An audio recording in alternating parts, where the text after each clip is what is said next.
Hello, Astrology Soulmates. It's me, Stormie Grace, and here is your weekly horoscope for the week of December 20. What is this? December 27th. I can't even believe it. It's the last week of 2021 in terms of the calendar year. That's absolutely incredible. We have been through a lot, and I wanted to start off by saying thank you so much for being with me all year long. And even if you're new here, thank you for jumping in and coming along and joining the community. I spend the year putting out content and really thinking about how we can speak the best language of astrology around here, and hopefully you have found that useful, and hopefully you'll find this video as useful as well. So if you are interested in this kind of please like this video, share, and definitely subscribe so you can travel with us all year long. Now, this week being the last week of the year, and then also rolling us at the end of the week into our first moon of 2022, I think is really significant. It carries a pretty significant vibration. We've got a stacked amount of planets traveling through the energy of Capricorn. We're going to get ready for a retrograde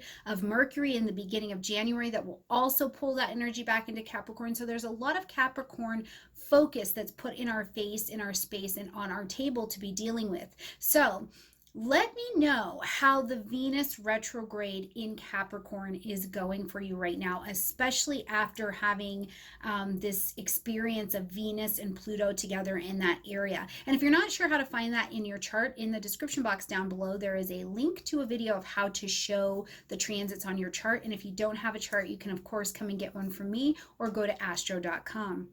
Now, another thought that I have for us as we're traveling into this week is the emphasis that Jupiter moving into Pisces really is going to show for us. So we want you to think back to 2021, between May and July of 2021, where Jupiter had its first taste of being in the energy of Pisces. Like, what was happening for you? What was lighting up for you? Because as we're coming into this week, we're going to see Jupiter being one of our first big motions on the table, moving into the energy of Pisces. So before I tell you about Jupiter and Pisces, thank you so much for sharing with me where they experience and celebrate Boxing Day.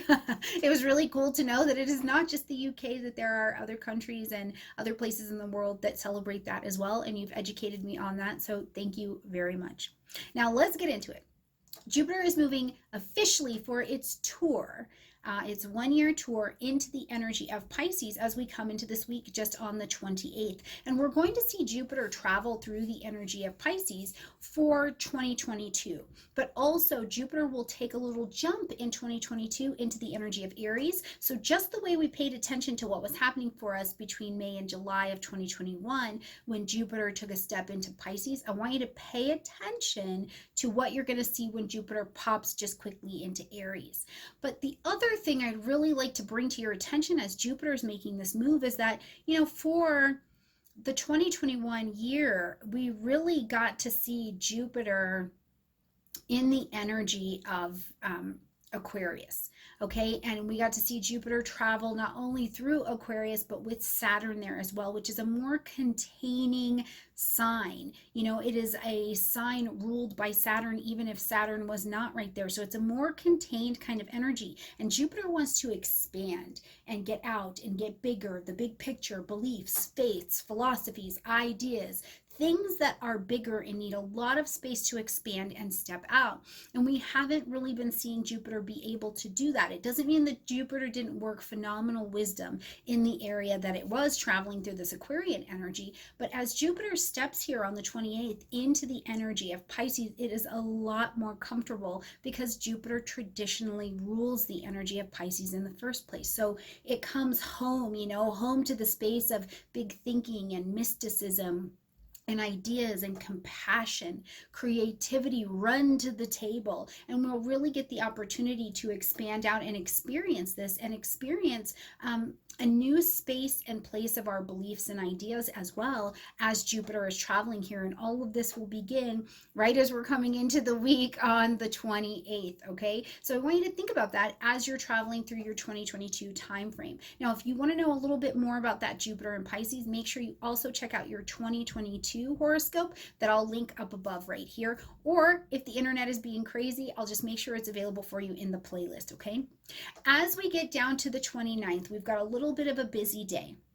We're going to see Mercury come into a conjunction with Venus, who's retrograde. So, of course, they're both traveling through the energy of Capricorn, 24 degrees. So, locate this 24 degrees on your chart to see where the magic is happening for you this day. But as they're here and they're sharing this space of a conjunction, first of all, Venus, Mercury, and the Sun are never very far from one another. So, we can typically find them in the vicinity of one another. Okay, so the shared energy and the shared space of these bodies is actually a little bit more familiar, but Venus is resting at this time. So in a retrograde fashion, helping us go back over and rethink and re-edit and redo. But Venus is still Venus. It's a receptive magnetic energy. So you are using the structured mind, the Capricorn mind. How do I achieve? What does this do? What does this mean? Do I have mastery over this? Do I have a gift? How do I respond to the things that are happening to me? Paired with that Venus energy that is magnetizing things from the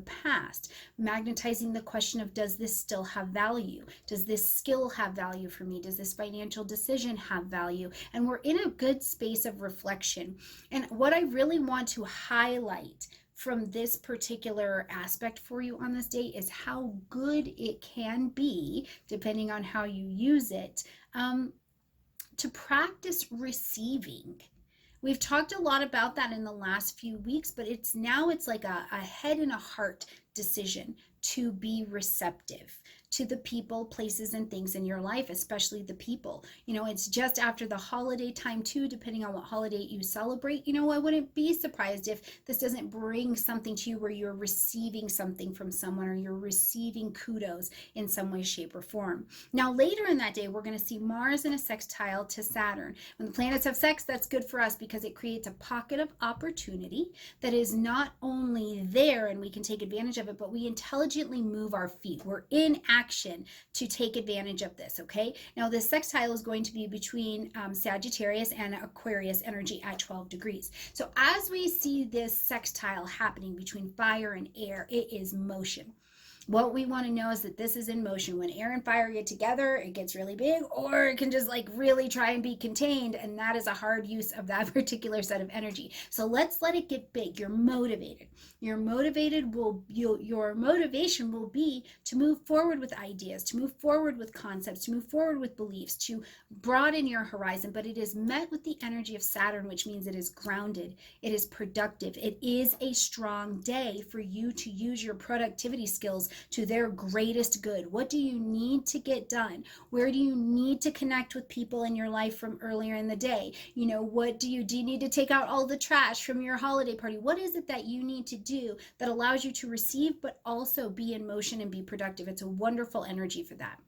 Now, as we get to the 30th, we see Mercury just tap over one and get into a conjunction with Pluto. So now this is deep thinking and deep being, the deep rest, the deep transformation, and the deep resonance that has come from Pluto being in Capricorn, but now at these last degrees of Capricorn is absolutely vibrating. And then the mental Mercury gets involved and gets on board as well. And it is like, I understand at a depth that I could not have before something that is going on. If you needed to research, you needed to investigate, you need to finish some things up and get to the root of them or get to the bottom of a situation, whatever that may be, the exploration of the revelation of what's in your life, in your space, and in your spirit is very real as Mercury is traveling here. And it may be revelation of things from the past because Venus is still just right over here, just 1 degree away as well, okay? Now, when we get to New Year's Eve to close out this 2021 calendar time, it's interesting. The moon's actually still going to be in its transit through Sagittarius. So great vision, right? And its ruling planet Jupiter is placed into Pisces. So a great vision of what is next to come, a great hope for the year that is less to come. But I also believe that it does hit us with a little bit of optimism meets responsibility, right? If we want this great vision, if we'd like this next adventure that we'd like to go on, we do need to take some responsibility for moving towards that for sure. Now, other things I just think of, because it's the end of the year and we do have this vision of what's next, is it's a great day. Use the moon in Sagittarius to do something that broadens your horizon. You know, are you traveling for the end of the year? And if that's not an option for you, are you gonna watch a New Year's Eve party from Israel? Or are you gonna, you know, what can you do to bring a little bit of a foreign or broadened horizon to your table that will make space for you to continue to broaden your horizons as we travel into 2022? So let me know what you're doing for New Year's Eve. I have my plans on the table, and I'll definitely be having some different cultural food. You guys knew I was gonna find some place to eat. And I've got a little outfit planned and everything. So it will definitely be, I'm gonna be celebrating with people that I've never celebrated this year before, so it brings in the foreign element. So what about you? What are you doing for New Year's Eve this year?